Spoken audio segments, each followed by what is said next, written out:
Ok, on est parti. 7e épisode. C'est le 7e. Quel plaisir. Bonjour à tous et bienvenue dans Kenny Divague. Pour la 7e fois, je vous accueille dans ce podcast que je fais chez moi. J'espère que tout le monde va bien. Moi, en vrai, ça va. Donc ça va être moi qui vais parler tout seul, encore une fois, pendant une vingtaine de minutes. Moi, en vrai, ça va très bien. Pourquoi ? Parce que j'ai revécu la vie un peu. J'ai revécu la vie en Espagne, à Barcelone. Voilà, j'en avais parlé sur le sud avant. J'y suis allé, je suis revenu. Votre gars a pris un peu de couleur. Il a pris un peu de couleur, votre gars. Et il est revenu sans Covid. Il est revenu plein de vie. Et on s'amuse maintenant. Et non, c'est vrai que Barcelone, c'était vraiment différent déjà. Parce que ça va vous bluffer. On peut boire un verre dehors. On peut boire un verre sur une terrasse. C'est quand même bluffant, mais on peut boire un verre sur une terrasse. À Barcelone, la différence entre l'Espagne et la France, c'est que à Barcelone, le Covid, en France, il se donne que dans les terrasses. À Barcelone, pas du tout. À Barcelone, le Covid ne se donne pas dans les terrasses. En France, oui. Dès qu'il voit une terrasse en France, il est là, je vais y aller. En Espagne, c'est un variant espagnol qui n'aime pas les terrasses. Donc voilà, donc pas mal de... Ça fait plaisir. Pas mal de verres en terrasse. Donc c'est couvre-feu 17h, non 22h, les terrasses jusqu'à 17h. Donc des restos, la vie. Je suis allé à la plage et j'ai bu un verre au bord de... Et le gars a vécu la vie. Et je vous le raconte. Mais non, c'était bon délire. Et puis les spectacles, c'était fou aussi. Il y avait qu'est-ce qu'ils font tous ces Français à Barcelone? Je sais pas. Mais il y a plein de Français qui étaient là, quoi. Et ils sont venus nous voir, et puis on a fait des shows. Il y avait ce bon vieux Tramonis, ce bon vieux Rodrigue, Anne Cahen, la fabuleuse. Et on s'est... c'était trop bien le spectacle, reprise de la scène 6 mois après. Et, sans vous mentir, votre gars ici, Kenny Divague, il a été drôle. Pour une reprise, le gars a été marrant. Et les extraits vont sortir. Sauf que le gars, il y avait un truc qu'il devait amener à Barcelone, c'était son trépied et sa caméra. Et le gars n'a emmené ni son trépied, ni sa caméra. Ça arrive, tu vois. J'ai pris des capotes qui m'ont pas servi du tout, mais j'ai pas pris mon trépied et mes caméras. Du coup, j'ai été filmé sur une vieille caméra. C'est pas ouf, mais on trouvera un truc on trouvera un moyen de les poster, je pense. Hein. Mais ouais, Barcelone, en vrai, on pourrait faire ça. On pourrait faire ça. C'est pas plus fort en Espagne qu'ici. On pourrait faire ça, mais ici à Paris, en France, on aime bien rester à la maison. Donc là, ce que je fais, je reste à la maison et je fais un podcast. Mais mais ouais, je voulais. Et là, ils sont encore les autres. Moi, j'ai dû retourner ici parce que j'ai un emploi. Hein. Maintenant, ils me demandent de taffer. Hein, tout ça parce qu'ils me donnent une somme d'argent à la fin du mois. Maintenant, il faut que je taffe. Non. Et j'ai dû revenir. Ils ont encore des scènes ce week-end là et tout. Mais tu vois, je suis sur une lancée. Maintenant, je reviens là et je me retrouve à boire des verres à emporter et boire une bière chez moi tout seul. C'est la galère. Non, mais c'est une galère en vrai. Mais, euh, mais ouais, j'espère pouvoir y retourner. De toute façon, j'espère que ce sera ouvert d'ici un mois, ici, un mois et demi. Mais putain, mais ça rend la loose. Mais votre gars, il progresse, hein. Et votre gars, ça va faire mal au retour. Mais voilà. Donc voilà, Barcelone, c'était bien. Je suis rentré en début de semaine. Et par contre, j'ai toujours un problème avec les gens qui mangent dans le train. Parce que t'es pas obligé de manger un taboulé dans un TGV. Non, c'est pas obligatoire. Les gens qui mangent. En fait, les gens dans le train en général, ils savent pas se tenir. Dans un train, t'es censé rester assis. Tu restes assis et t'attends que ça se passe. C'est ça, le train. T'attends que ça se passe. Le train, c'est ça. Qu'est-ce que tu veux faire de plus dans un train? Non, genre, l'action. L'action. Genre, j'ai vu un truc. Je vous mens pas. J'ai vu un truc invraisemblable. dans le train. La scène où j'étais là, oui, j'étais là, quand j'ai vu cette scène, dans le train, j'étais là, on mérite notre pandémie. On la mérite. En tant qu'humains, nous méritons de tous mourir. Parce que, il y a une dame, avant que le train y parte, il y a une dame qui commence à tousser. Et il y a un gars à côté qui lui dit Madame, le masque, s'il vous plaît, vous pouvez remonter. Et elle fait non, t'inquiète, j'ai pas le Covid, j'ai la coqueluche. Hein? J'ai voyagé à côté d'une dame qui avait la même maladie que Louis XVI. Les gens, ils ont perdu la tête. Non, c'est pas, c'est bon. C'est la coqueluche qui a tué 7 millions de personnes au Moyen-Âge. C'est ça que j'ai. J'ai pas le Covid qui tue les vieux. J'ai la coqueluche, moi. Et j'étais là, mais voilà, on mérite. On mérite. Avec ces gens-là, on mérite. Non, mais les gens dans le... C'est la foire, le train. Il y avait une dame. Elle a voyagé 5 heures avec un lapin sur les seins. Un lapin. Et elle était là. Oh, mais vous avez vu, il est mignon. Je vous promets, les gens dans le train, ça commence à être problématique. Je sais pas si vous aussi, genre, j'ai rarement vu des gens être normaux dans un train, genre juste être assis sur son téléphone ou avec un livre, un bouquin, un magazine si tu veux, un Kindle. Mais laisser le temps passer. Non, et puis la bouffe de lapin, ça pue la merde. Je peux plus de ces gens dans le train. Les gens-là méritent d'être dans un train en direction de l'Allemagne de l'Est. C'est ces trains-là que ces gens doivent être. Je vous promets. Mais putain. Non, du coup, Barcelone, c'est vraiment la folie. Hein. La vie, quoi. Un barbecue. Une bière en terrasse. Marcher dans la rue. Le soleil. Des gens qui parlent une langue que je ne comprends pas. C'est tout ça, Barcelone. Non, j'ai dû retrouver le travail, et, et j'en peux plus, en vrai, de travailler avec genre des gens, tu sais, genre, au taf, je passe mon temps à faire ça. C'est ça, le taf. Si je devais résumer mon taf, c'est juste ça. C'est genre, des vieilles blagues, là, genre j'en peux plus de ces gens-là, là. J'en peux plus des gens, Mais non, j'ai dû retrouver le travail. J'ai dû retrouver le travail. Non, mais du coup, j'ai retrouvé quelques... Je suis allé cette semaine. Cette semaine, j'ai découvert un truc. J'ai fait une soirée avec quelques potes. Et il y a vraiment des meufs qui créent des faux profils Tinder pour voir si le mec avec qui elle parle est encore sur Tinder. Je savais pas que ça se faisait. Et je suis tombé de haut. J'étais là, mais les gens ont du temps, premièrement, mais les gens sont tarés. Les gens ont perdu la tête. Non, je savais pas que ça se faisait. Et du coup, j'ai suivi... ma pote avait mis une fausse photo d'une très jolie fille sur un compte. Et je me suis rendu compte que nous, les gars, on y va. Genre, la fille, elle a eu 700 matchs en 36 minutes. Genre, ça n'avait aucun sens. Et les gars, que des beaux gosses. J'étais là, mais c'est pour ça que je chope rien. Parce que il y a des gens, ils ont des photos professionnelles. Il y a des gens, ils ont des... Je ne peux pas lutter contre les gens qui sont sur Tinder. Ça n'a aucun sens.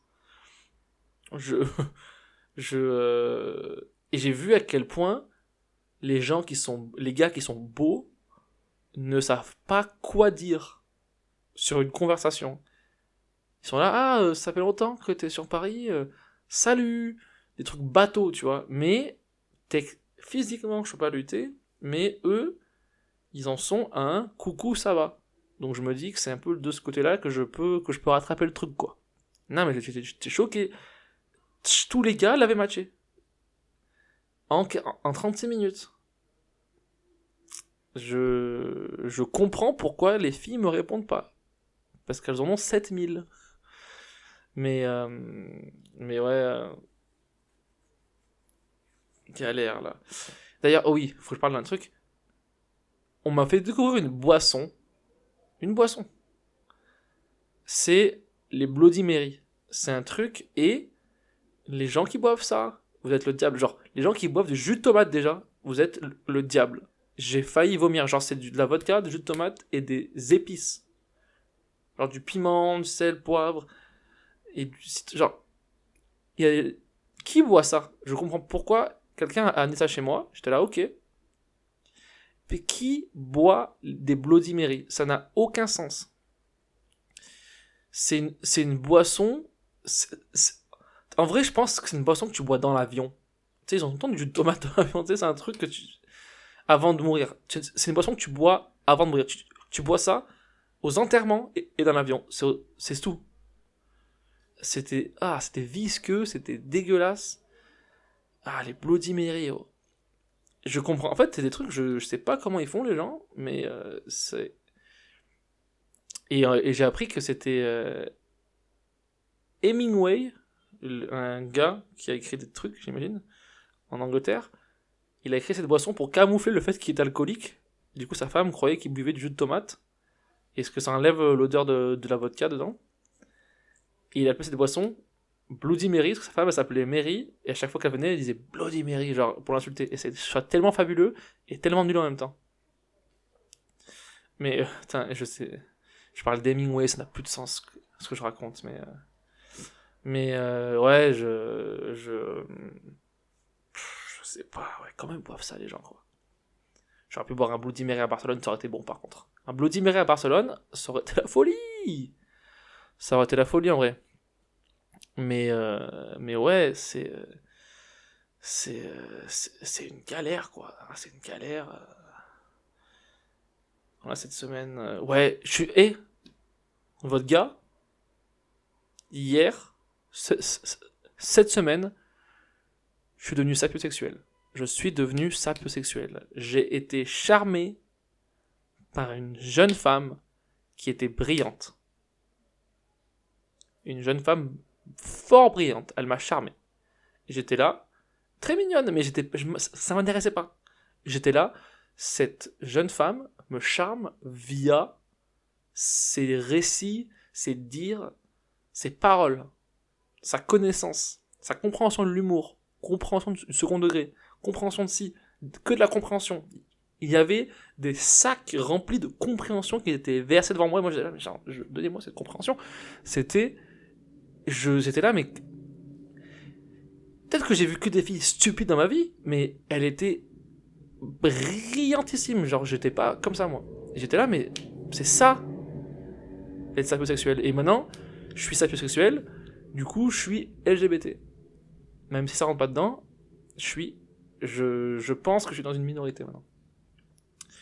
C'était mon objectif d'être dans une minorité, et je pense l'être maintenant. Donc je suis sapiosexuel maintenant, pour elle, hein, pour les autres non, hein, ça marche toujours pas. Désolé. Mais ouais, elle était brillantissime, cette fille. J'ai hâte de revoir, de la revoir et de reboire ses paroles, quoi. Ah, fuck. Après, est-ce que elle a essayé de me donner quelques leçons sur le féminisme et il n'y a rien de plus chiant au monde? Oui. Est-ce que c'est grave? Non. Voilà. Mais ouais, on a de quoi, qu'est-ce qu'on a en actu cette semaine? Qu'est-ce qu'on a en actu? Pierre Ménès, il a eu un MeToo. Ah bah, qu'est-ce que tu vas faire? En même temps, est-ce qu'on est surpris? Ce gros sac. Par contre, oui, c'est genre, j'ai le droit d'être grossophobe quand je défends les femmes. Je peux le faire. J'ai le droit parce que, en disant que c'est un gros sac à merde, je le défends pas. Je défends les femmes, mais je suis grossophobe, mais ça se tient parce que c'est un gros sac à merde et c'est un gros porc. donc je peux être grossophobe et j'en profite. Parce que ça me manque d'être grossophobe, je rigole. Mais ouais, ça se voyait que c'était un groupe. Jamais. Moi, ça m'aurait étonné qu'il ait eu du sexe avec consentement. Genre, qu'il y ait déjà une fille qui l'ait aimé pour ce qu'il est. Ça j'aurais été là, genre, oh. Mais un MeToo, bien sûr. Il doit en avoir 700. Oui, mais lui, non, lui, en vrai, personne n'est surpris par le fait que ce soit un gros porc. Parce que quand tu le regardes, tu vois un gros porc. Non, ouais, bon, j'arrête la parenthèse grossophobe, hein, et je repars sur l'actu, mais voilà, donc, Pierre Ménez, un MeToo, pas surprenant, hein, pas surprenant, euh, j'en peux plus qu'est-ce qu'on a d'autre sur des vaccins, c'est ça? On va parler de vaccins. Ouais, il y a les vaccins, quoi. Et en vrai, aux USA, tout le monde est vacciné. Tout le monde se vaccine. Ils ont le Johnson, ils ont le James, ou je sais pas quoi, ils en ont plusieurs, mais eux, nous, ce qui est dommage, c'est qu'en France, on a eu celui qui marche pas, et eux, ils ont ceux qui marchent. Eux, ça fonctionne. Ou alors ils nous mentent. Mais nous, on a eu le vaccin où tout le monde meurt, et eux, ils ont le vaccin où tout le monde peut sortir et tout. Donc, ce serait bien d'avoir celui-là.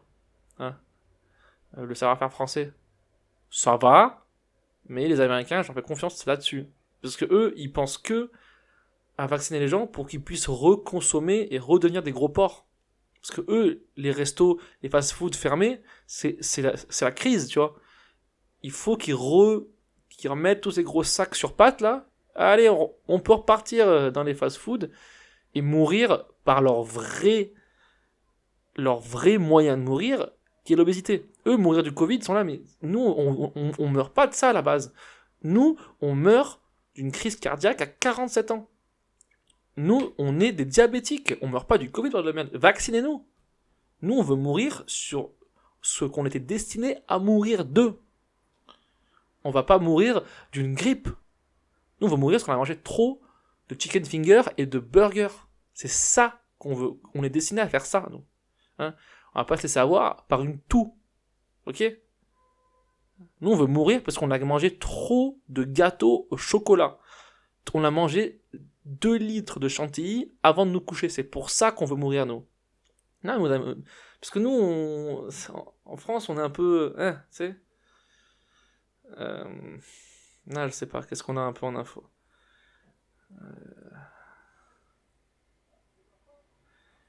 Et si contracter un rhume était à combattre le Covid?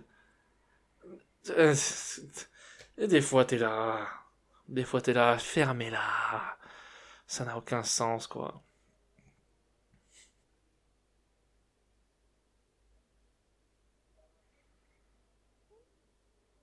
Je commence à plus en avoir. J'ai envie de parler d'autre chose, là.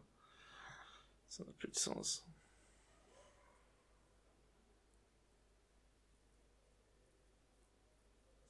Joe Biden envisage d'être de nouveau candidat à la présidentielle de 2024. Mais Joe, d'ici 2024.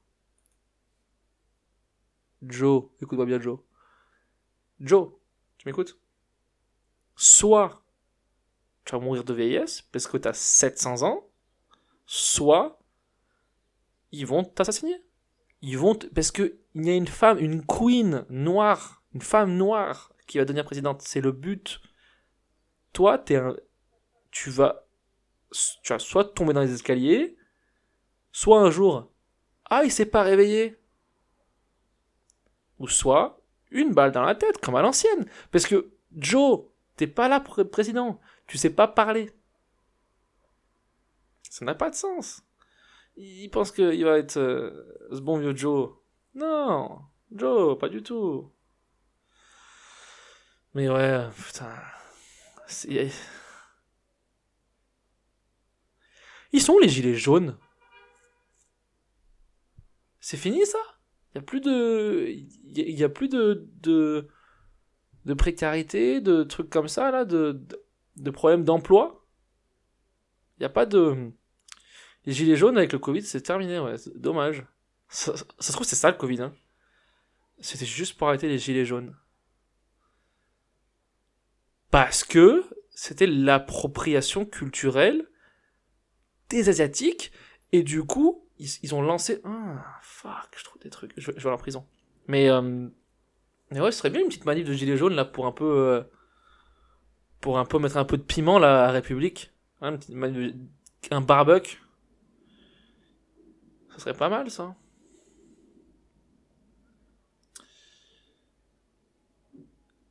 Véran, il n'y a pas de confinement, il y a 50 nuances de mesures. Mais ferme-la.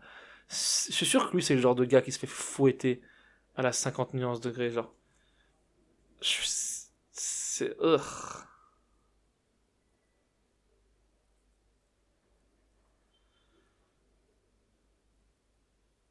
Ça n'a aucun sens. Mais, euh... Mais ouais, non, mais j'ai hâte qu'on en finisse tout ça. Je vais retourner à Barcelone, je vais boire un vermouth. Est-ce que vous connaissez le vermouth? Le vermouth. Le vermouth. Je sais pas comment on le dit. Mais c'est une boisson, mais c'est succulent. Et ils boivent ça à Barcelone. Comme on boit du café ici. J'en ai bu à 11h du matin. Est-ce qu'on m'a forcé? Non. Est-ce que j'ai demandé qu'est-ce que vous avez à boire? Il m'a dit du vermouth, je dis oui. Mais c'est très très bon. Avec une petite orange dedans et une olive. L'olive sert à rien, clairement. Mais. Et tu bois ça, il fait soleil. Et là, tu revis comme en 2019. Et en plus, là, dans 2 semaines, ils vont rouvrir les bars, les restos jusqu'à 22h. Mais c'est la folie. Et nous, on peut juste aller se promener entre 13h45 et 15h23 et aller acheter du pain. Mais, euh, Ouais, troisième vague, quoi.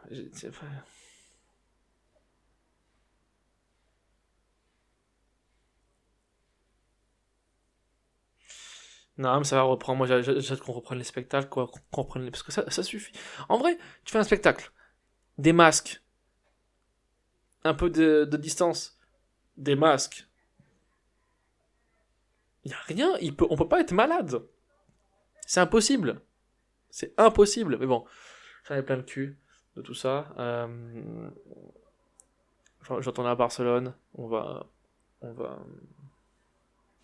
Je vais être à Barcelone et je vais être sapiosexuel à Barcelone. Je veux trouver une meuf qui lit Don Quichotte ou qui peint un truc espagnol, un truc.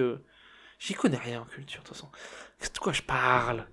Moi, je trouve une meuf brillante, elle va être là, mais t'es débile. Pourquoi t'es bête comme ça? Moi, je serais là, tu veux écouter ma blague sur, tu sais, ta bite quand elle est molle, elle est là, ah, laisse-moi, laisse-moi lire mon 5e roman de la semaine, hein. Laisse-moi écrire mon 7e livre de ce mois, tu sais. Mais ouais, moi je là, mais tu sais que j'ai un podcast, franchement c'est bien, je parle de tout, franchement j'essaye vraiment de trouver des solutions et tout. Ah, c'est quoi tes sujets la dernière fois? Je disais que la vodka et la tomate c'est pas ouf. Ah, ok. T'écoutes des podcasts, toi? Ouais, moi j'écoute vraiment des podcasts un peu intellectuels ou etc. Et toi, ça parle de quoi? Moi, j'en ai marre que les gens dans le train, ils ont des lapins. Voilà, c'est ça. C'est ça un peu mon interaction avec les gens brillants, c'est ça, moi. Mais ouais, non, moi, il me faut une fille brillante, là. Là, j'étais sous le charme, hein. Faut qu'on se voit. Est-ce qu'elle m'a déjà peut-être oublié? Peut-être. Merci à tous. C'était Kenny Divag. 7e épisode. Abonnez-vous. Parlez-en autour de vous. Parlez-en. Ce sera bien, ce sera fluide. Ce sera intéressant dans 35 épisodes. Dans 45 épisodes. Au bout de 52, au bout d'1 an, ce sera la folie. Je vous promets. Mais, venez. Est-ce qu'un jour on changera de format, on aura un invité, un truc? Peut-être.